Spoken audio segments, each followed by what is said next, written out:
great power comes great responsibility.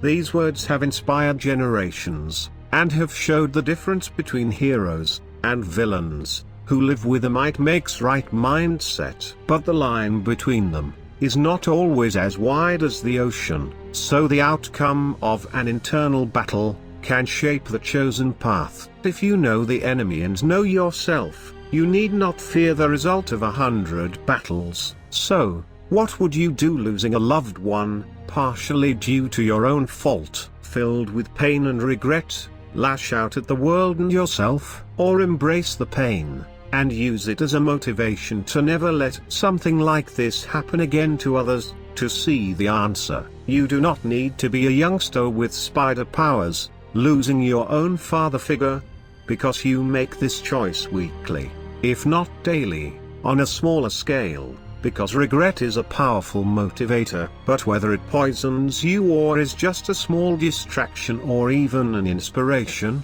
depends on your reaction to the stimulus. So join a journey to explore and even overcome regret, by learning more about the enemy and yourself. So why do humans feel regret?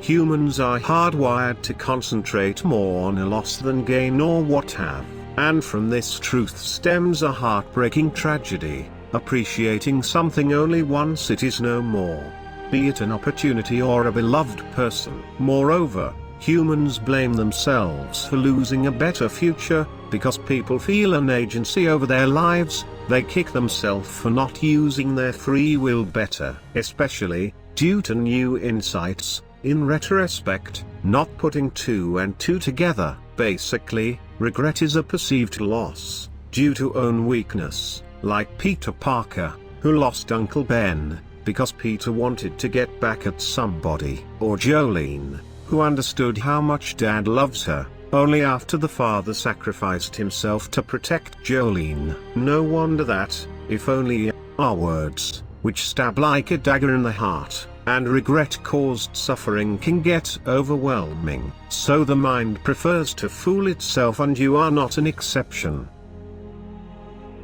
Have you ever wondered why exactly people blame others for their own failure?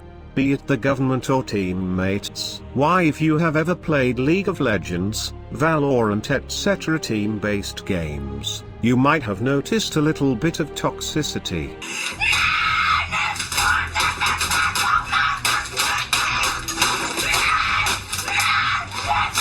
Remember that regret is due to own weakness. How about a magic trick? What if the undesirable outcome was not due to own, but the other person's weakness? For example, imagine great matchmaking, which makes two basically equal teams, each having one good player, two average and two bad. Especially on the losing side, players have a choice: self-reflect on own actions and think about how to become better, or use bad players as scapegoats to get the jail-free card, even feel rightful to dump all frustration on them. Also, why do people continue to invest in things, even if it is a sinking ship? Be it a toxic marriage or a useless degree? Remember that regret is due to perceived loss. So another magic trick is sunk cost fallacy bias. Basically, to convince yourself that all invested will be worth it. That is, there will be net gain, even despite all temporary losses. For instance, Doc Ock continuing with the plan, despite all the horrible things needed to be done. The tentacles just amplified his subconscious desire. Or JoJo Part 6 main antagonist has even killed, for, in his own mind, noble goal. For him, it was just a trolley problem, where instead of doing nothing and letting 5 people die, without another alternative, he was killing one person to save 5. If he stopped by seeing an alternative without killing, it would mean that the priest has done all those terrifying things for nothing. He would need to admit to himself that instead of being a savior, all this time was a monster. That is why for him is much easier to deny the truth. Moreover, the part is defined by regret, so no wonder that his main plan involves running away from regret, by showing that outcomes are governed by fate. not free will. That an individual's agency over own life is nothing but an illusion. Underneath both magic tricks is denial. Maybe humans cannot, like Wanda, trap a whole town in their delusions, in order to deny the painful truth, but they do it in their minds. Sadly, you can deny reality only so long. At some point, it catches up with you. That is why I prefer not to fix the consequences, but the cause. Not solve case by case, but create a system. No more tricks, only true magic. So what are better solutions?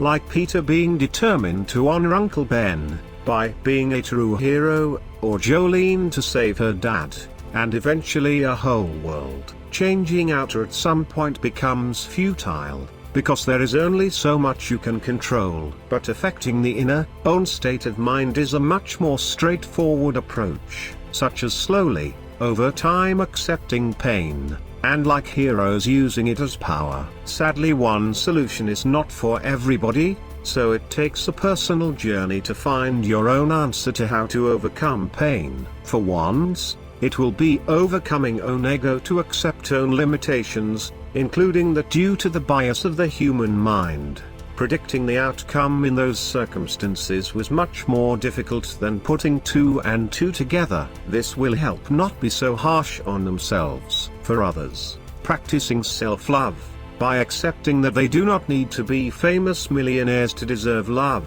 Moreover, extending the logic, loss of achievements etc. is not a reason to hate yourself, but at least I can give a very valuable tool called cognitive behavioral therapy. In a nutshell, first detect a toxic belief. Second, argue it by challenging assumptions and conclusions with rational reasoning. Third, replace with a better belief. In the same way as Rome was not built in one day, it takes time to bend the human mind. So doing this exercise daily, after a few months results start to show. Moreover, if all goes well, one day you will be old and with it comes limitations. Simplifying, compare moving with and without a really heavy backpack. With this perspective, you can much more enjoy the benefits of being young, such as feeling your body moving so freely. Similarly, if you have great parents, grandparents and so on, then enjoy time with them. I believe you can figure out the logic behind that. So do not wait until it is too late, and live a happier life by understanding that nothing is given and appreciate what you have. Moreover, because regret is such a powerful feeling and often shows our blind spots, use retroactive regret to reevaluate things. Do you wish to learn more useful techniques? Then, dear Meatbag, YouTube overlords have granted you like and subscribe buttons, and you know the rules. With great power comes great responsibility. But does my Meatbag master practice what I preach? The same thinking the master tries to have in own life. Do you think it is easy to spend tenths of hours making a video and only get so few views?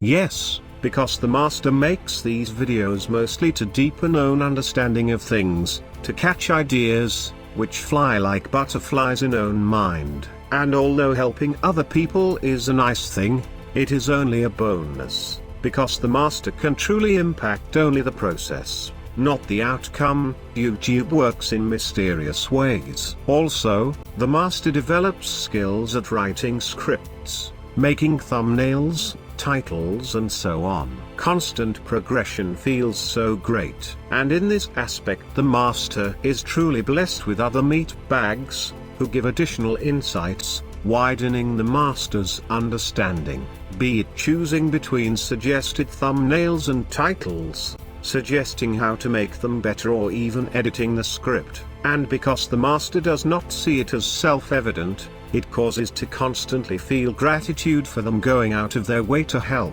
makes the master's day brighter and more motivated to do even better the next time, instead of feeling apathy. The same about making JoJo inspired games, because the master can be a god, from controlling laws of physics to creating intelligent creatures. The master loves experimentation, being eager to see what will be discovered. That is why the master is completely fine with the game engine telling that the master has made a mistake again and again and a broken bar again. Dark Souls has nothing on programming. For the master, being able to play dreamed games is already great, but again the master is blessed with testers, who blow the master's mind with great suggestions. Going into a tangent, which only JoJo fans will truly get. The master also sees outrage, even intense hate about Part 6 having batch releases, because being released weekly much better rallied the JoJo community. Although the master sees the reasoning and somewhat agrees to it,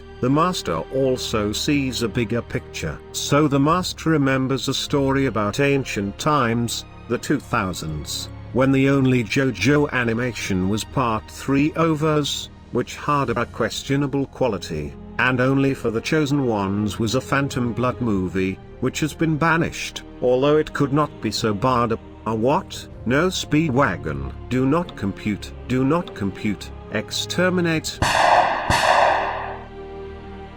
Then for the fans, having 5 parts animated was nothing but a dream, not to mention done by such a devoted studio like David Productions. So compared to the perspective of Part 6 having as low quality animation as Part 1 or even not being animated, batch releases seem only a small inconvenience, especially for binge watchers and future JoJo fans.